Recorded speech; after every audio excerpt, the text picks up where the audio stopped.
자, 얘들아, 온도와 입자의 운동에 대해서 오늘 얘기를 할 거야. 자, 이 온도라는 건 뭐냐면 물체가 얼마나 차갑고 뜨거운지 우리가 수치로 나타낸 걸 온도라고 얘기를 합니다.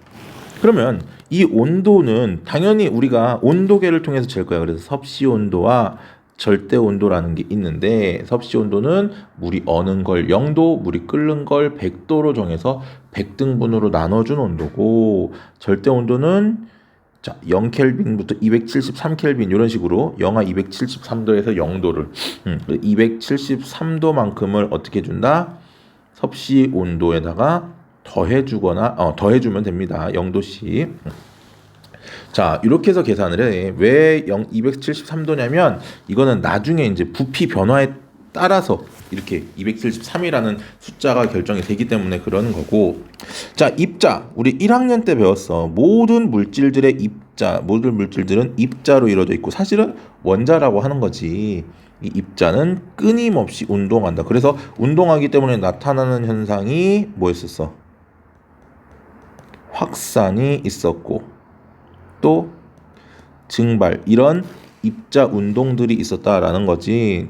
자, 입자 운동은 활발할수록 온도가 어떻더라? 높고요. 자, 여기 보면은 이렇게 둥실둥실, 그 다음에 여긴 조금 더 적지. 그 다음에 입자 운동이 둔할수록 온도가 낮다. 결국은 온도가 높을수록 어떻더라? 입자의 운동이 어떻게 된다?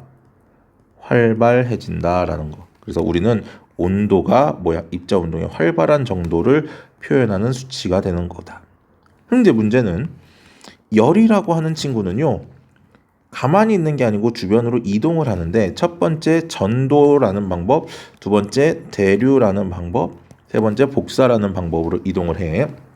전도는 고체 중요합니다. 입자들의 충돌에 의해 열이 이동한다. 왜? 고체들 같은 경우는 입자 사이에 거리가 매우 따닥따닥 가깝기 때문에 어떤 일이 벌어진다. 입자가 직접 이동하기가 어렵다. 그래서 입자의 진동에, 이렇게 진동하면 옆에 있는 녀석 진동 이렇게 입자들이 충돌에 의해서 열이 이동한다라는 거. 얘들은 읽어보면 되고요. 대류 같은 경우는 액체하고 기체입니다. 중요합니다. 액체하고 기체 같은 경우는 입자가 스스로 이동을 할 수 있어. 직접 이동할 수 있어. 왜? 입자 사이 거리가 충분히 머니까. 그래서 뜨거운 물질들이 위로, 차가운 물질들이 아래로 내려오면서 이렇게 뱅글뱅글 돈다라는 거지. 이것도 마찬가지로 읽어보시고요. 복사는 물질의 도움 없이 직접, 즉 열 에너지가 스스로 이동을 하는 것들입니다. 그러니까 고체, 액체, 기체 이런 도움이 필요가 없더라라는 거지. 그래서 태양 에너지 또는 우리가 그늘, 토스터나 오븐 이런 것들, 난로에 옆에 있으면 바로 뜨거워지는 것들, 이런 것들이 복사 에너지가 된다라는 거고, 지구도 복사 형태로 에너지를 우주로 방출합니다. 다만 그 에너지가 눈에 보이지 않는 적외선 형태라는 거고. 자, 넘어갑니다. 자, 그러면 열이 이동을 하는데 이 이동을 어떻게 해준다? 차단하는 거, 이동을 못하게 막는 걸 우리가 뭐라고 불러준다? 단열이라고 불러주고, 단열이라는 건 온도 변화가 일어나지 않게끔 온도 변화를 줄여주는 역할을 한다라는 거고, 전도, 대류, 복사에 의한 열의 이동을 모두 막아야지만 단열이 잘 된다. 그래서 보온병에 보면은 이렇게 은도금된 거는 복사를, 그다음 이중벽은 전도와 대류를, 그다음 이중막에도 전도에 의한 열의 이동을 차단하는 거고, 주택 같은 경우도 이 스타이로폼 같은 경우는 공기가 있기 때문에 전도에 의한 이동을 차단한다. 이중창도 공기에 의해서 전도에 의한 열을 차단한다. 그 다음에 냉난방 기구를 설치할 때는 효율을 높이기 위해서, 왜? 열의 대류 현상을 이용하는 거야. 그러니까 난방기는 아래쪽에 설치를 해야지만 얘들이 어떻게 돼? 공기들이, 따뜻한 공기가 위로 올라갈 거고, 냉방기는 위쪽에 설치해야지만 차가운 공기들은 아래로 내려오겠지. 그래서 이 냉난방기는 대부분 기체를 통해서 우리가 공기를 순환시키기 때문에 난방기는 아래, 냉방기는 위쪽에 설치를 해야 한다라는 거지. 넘어가면 열평형입니다. 열평형에서 열이란 온도가 높은 물체에서 온도가 낮은 물체로 이동하는 에너지를 열이라고 불러주고, 실제 이동하는 열의 양을 우리는 뭐라고 불러준다? 열량이라고 불러줍니다. 그래서 열량은 이동하는 열의 양이고 단위는 칼로리나 킬로칼로리. 열을 얻으면 당연히 에너지가 어떻게 된다? 증가하니까 운동이 활발해진다. 반면에 열을 잃으면 에너지가 낮아지기 때문에 운동이 둔해진다. 즉 열을 얻는다는 건 에너지가 높아져서 온도가 어떻게 된다? 증가. 반면에 열을 잃는다는 건 온도가 어떻더라? 감소하는데, 문제는 이 열이라는 건 고온에서 어디로 이동한다? 저온으로 이동한다. 반대로는 이동할 수가 없습니다. 그래서 우리 열평형이라는 건 두 물체의 온도가 어떻게 된다? 시간이 지나면 같아진다. 왜? 고온의 물체는 열 에너지를 잃고, 반면에 저온의 물체는 열 에너지를 얻기 때문에 시간에 따라서 이렇게 열평형 상태에 도달한다. 이때 중요한 내용은요, 요겁니다. 물체, 고온의 물체가 잃은 열의 양과 저온의 물체가 얻은 열의 양이 어떻더라? 같아야 된다라는 거. 왜냐하면 실제로 주변, 이거 실제로는 아니야. 이론적으로 이렇습니다. 실제로는 주변으로 열 에너지가 방출이 되기 때문에 이렇진 않은데, 주변으로 열 에너지가 빠져나가지 않는다고 가정을 하게 되면 얻은 열의 양과 잃은 열의 양이 같아야 되고, 이렇게 시간이 지나면 요 온도가 높은 물체와 낮은 물체의 중간 어딘가에서 온도가 높은 물체가 많다면 더 열평형 온도가 높아질 거고, 낮은 물체의 질량이 더 많다면 더 낮은 온도에서 열평형이 일어나겠지. 아무튼 요 두 개 사이에 특정한 위치에서 열평형이 이루어지고요. 열평형을 이용하는 거, 이런 것들, 한약팩을 뜨거운 물에 데워서 넣는 거. 우리 뭐 저기도 있지. 예를 들면 뜨거운 물에다 햇반 데우는 것 같은 거, 이런 것들. 그다음에 온도계로 온도 측정하는 것도 넣고, 그렇고 뭐 생선 얼음 위에 올려놓는 거, 냉장고에 음식 넣는 거, 전부 다 열평형을 이용하는 방법입니다. 자, 넘어갈게요. 몇 페이지냐? 자, 이제 비열입니다. 자, 비열이라는 것은 온도가 다른 물체 사이에서 이동하는 열의 양을, 우리가 조금 전에 얘기했었지, 열량이라고 했다면 방금 얘기한 것처럼 잃은 열량과 얻은 열량이 어떻더라?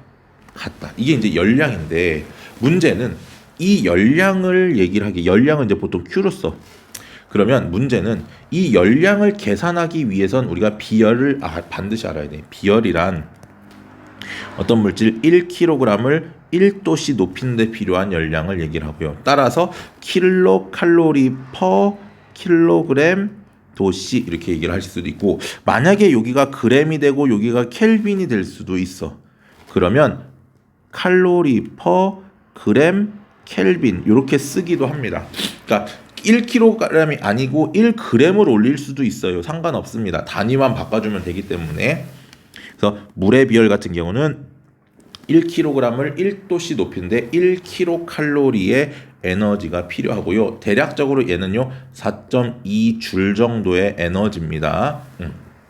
자, 비열은 물질마다 다르기 때문에 물질을 구별하는 특성이 된다. 앞에서 우리가 물질의 특성, 용해도니 밀도니 뭐 이런 것들 얘기해서 녹는 점, 끓는 점 얘기했지. 그때는 비열에 대해서 언급을 안 했어. 그 이유는 비열이라고 하는 건 좀 물리적인 특성이기 때문에 온도 변화까지 얘기를 하면 이런 식으로 지금 요 열과 관련된 단원에서 얘기를 해야 돼서 얘기를 안 했는데, 물질마다 이렇게 비열이 어떻더라? 다르더라라는 거고, 비열이 크다라는 건 더 온도를 높이기 위해서 많은 열량이 필요하다. 즉 다른 말로 얘기를 하면 똑같은 열량이 있으면 온도가 더 적게 올라간다. 즉 온도 변화가 적다라는 거지. 그래서 우리 몸이, 인체가 물로 이루어져 있기 때문에 우리 몸은 체온이 일정하게 유지되기가 유리한 겁니다. 낙타 같은 경우는 물의 양이 적어서 얘들은 평균적으로 체온 범위가 34도씨에서 41도 정도씨까지 된대. 낙타 같은 경우는. 사람은 물의 양이 많기 때문에 비열이 더 일정하니까 비열이 큰 물의 양이 많기 때문에 체온 범위가 더 좁지. 36.5에서 37도 정도 되겠지. 자, 요거는 반드시 기억을 해 두셔야 됩니다. 요거. 자, 1kg을 1도씨 높이는데 필요한 열량이 비열이기 때문에 비열에다가 뭐를 질량을 곱해주면 그냥 어떤 물질을 1도씨 높이는데 필요한 열량이 되는 거고, 그거를 우리가 요 두 개를 합쳐놓은 걸 우리는 열용량이라고 불러주고요. 거기에 온도 변화까지 곱해주면 전체 온도 변화에 필요한 열량을 구할 수 있습니다. 그래서 우리가 열량은 Q, 비열은 소문자 C, 질량은 소문자 M, 온도 변화는 델타 T. 델타라는 말은 중학교 때는 잘 안 써. 변화량을 얘기하는 건데 델타 T 얘기를 해서 Q는 CM 델타 T. 정확하게 얘기하면 Q는 CM 델타 T. 근데 델타란 말 잘 안 쓰니까 CMT, 시멘트, 시마트 이렇게 좀 기억을 하면 되고요. 반대로 양변을 질량 곱하기 온도 변화로 나눠주면, 열량을 질량 곱하기 온도 변화로 나눠주면 비열을 구할 수 있더라. 그러니까 기억하십시오. Q는 CMT라는 거 하고, 자, C가 크면 온도 변화는 작다. 요게 이제 가장 중요한 내용이에요. 그래서 비열에 의한 현상의 첫 번째는요, 해안 지역에서 낮에는 해풍, 밤에는 육풍, 이거를 합쳐서 우리가 해륙풍이라고 불러주고요. 낮에 해풍이 부는 이유는 낮에는 육지가 따뜻하니까 육지의 공기가 상승합니다. 비열이 작아서. 비열이 작은 육지가 빨리 데워져. 그래서 공기가 상승. 그 다음에 바다의 공기는 하강. 그러니까 여기서 내려오면 바다에서 바람이 이렇게 불어와. 바다에서 부는 해풍. 해 뜨면 해풍. 이렇게 기억을 하시고요. 밤에는 비열이 작은 육지가 빨리 식어요. 그렇지? 그러니까 바닷물이 더 따뜻하니까 따뜻한 바다에서 공기가 상승하고 육지에서 하강해서 육지에서 바다로 바람이 불어 나가는 육풍. 그래서 이렇게 외워. 밤에는 고기가 제맛. 이렇게 외워. 고기가 제맛. 그래서 밤에는 육풍. 고기 육자니까. 자, 낮에는 해풍. 요거 반드시 조금 기억을 해 두셔야 되고, 이게 비열 차이에 의해서 나타나는 거고, 그 다음에 해안 지방이 내륙 지방보다 일교차가 적은 거. 낮에는 덜 덥고 밤에는 덜 추운 이유도 바로 바다의 물의 비열 때문이다. 체온도 비열 때문이다. 조금 전에 체온은 얘기를 했으니까.